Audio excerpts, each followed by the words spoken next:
to talk with us today about Puerto Rico. City Councilman Luis Aponte is around the corner. I want to welcome you in today. Hey, Kate. Thanks for for having me. coming in. Absolutely. Well, why don't you come and take another step over and just tell us what you've been hearing from Puerto Rico, and who do you have back there for family? My mother's brothers and sisters, my cousins, their kids, still a big segment of my family still on the island. And is there any communication at this point? Whatever is there is very spotty. We were fortunate that one of my cousins came from outside of Lares to check on the family and called my mom and let her know that everybody's well and safe, but that the conditions there are just deteriorating by the day. Is this, I mean, we hear the coverage, we see the coverage. I mean, has Puerto Rico, people who are there now, experienced anything like this? This is, the saying of biblical proportions. This is as close to biblical proportions as it gets. All the systems that a civil society depends on are down. There are no telecommunications, energy, water. All the things that we take for granted are now not there, not present. And what do we expect? Again, as I say, we keep seeing this national coverage. We see the hospitals. We see people in need. Do we have any idea, I mean, how soon are they going to be able to get things back up and running? Well, things are moving forward.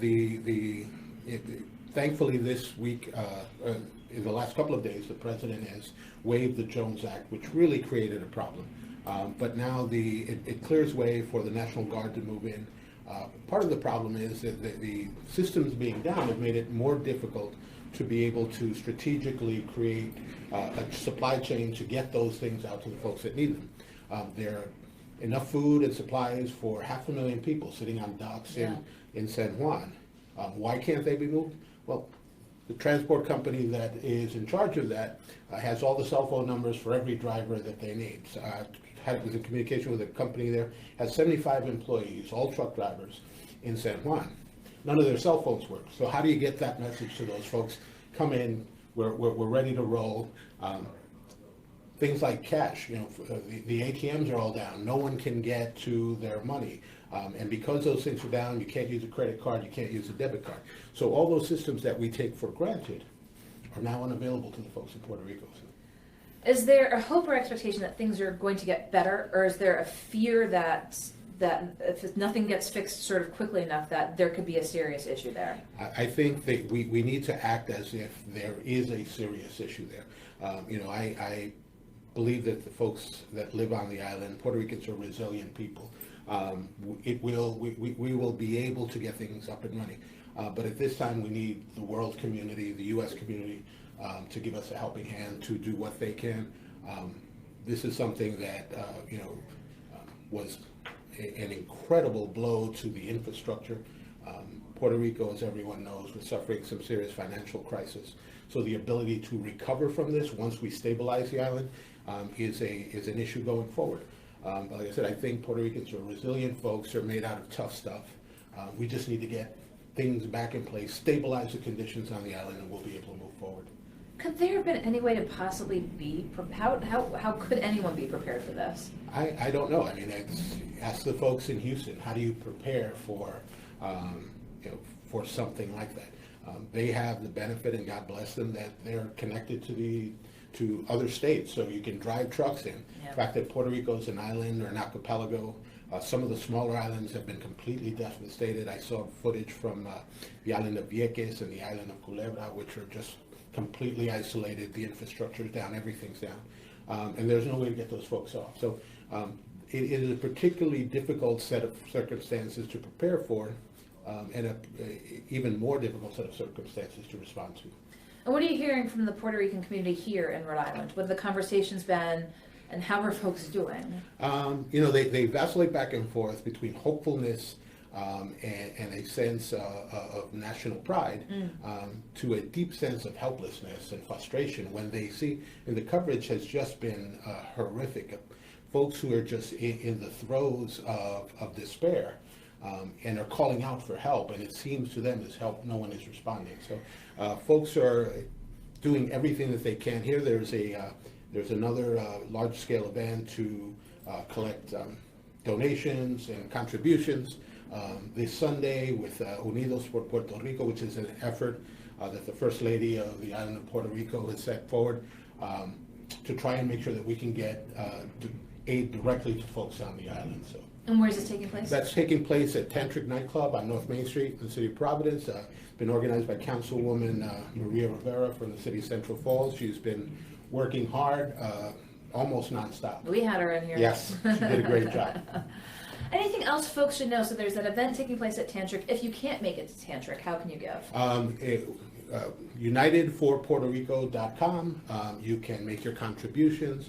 It's led by the First Lady, and all the contributions go directly to those folks that need it. There's no administrative fee, or none of it is redirected elsewhere. It goes directly to them.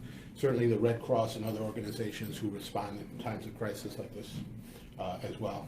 And how important is it going to be for the rebuilding of any place that gets hit by with Puerto Rico? I mean, clearly there's the immediate need right now. There's a humanitarian need. But hopefully once those needs are addressed in 6 months' time or 12 months' time, I mean, what's a rebuild even going to look like? I think, it's almost, from the folks that I've spoken to and what I've witnessed, it's not a rebuild, it's not a repair. It's almost like building the island anew.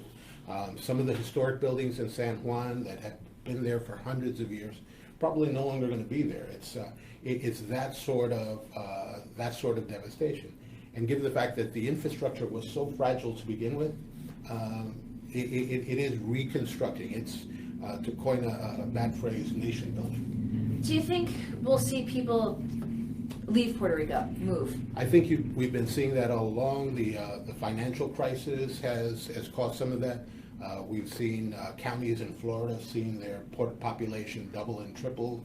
Folks who have left. One of the other challenges, which isn't an infrastructure one, but really is a human resource one, is many doctors and professionals have left the island. How do you track those folks back to ensure that people who remain there, who are there to rebuild, have access to health care and those sorts of things? So it's a long-term visioning, it's a long-term plan. But I think Puerto Ricans are very resilient people, and they'll be there for the long haul. And how big is the tourism industry there? That this is going to, people who work whose livelihoods depend on a tourism industry, that after this is going to need to be rebuilt? I can imagine a couple of tourism seasons that are going to be lost, and that is in the billions of lost revenue to the island. It's hundreds of thousands, if not millions, of employees who won't have an opportunity to go back to work in those industries. So stabilizing the island is priority number one. Priority number two is quickly getting back to the business of rebuilding and getting those folks back to work. And tell us again, the nuts and bolts of the event on Sunday at Tantric is going to take place at what time? It's from 10 o'clock to 8 p.m. We'll be accepting folks. What we're hearing from the island, people need batteries, portable radios. If you stop into Benny's to take advantage of that 40% off sale, if there are any batteries or portable radios, those are fantastic. Hygiene products, water, pet food. Lots of folks have pets. They can't get to a store to buy food. So all those things that you would imagine for yourself, if you had lost access to all those things that you have today, what would you need? And those are the things that the folks on Puerto Rico, the island of Puerto Rico, need.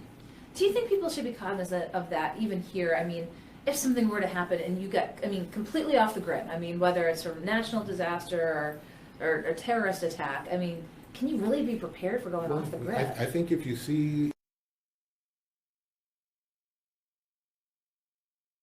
in 1978 New York after the blackout, we never think of these things. Yeah. So think about being prepared in a way. The Red Cross says you should have enough food and water to last you 3 days, stored away in case something like that happens.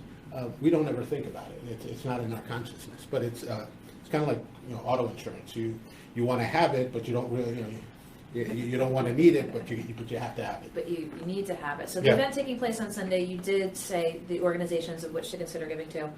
And, what do you say to the person who's just, again, watching on TV? If these images strike you, does it help? We are, imagine a family with small kids, elderly parents, who have lost everything, and have lost the ability to regain those things.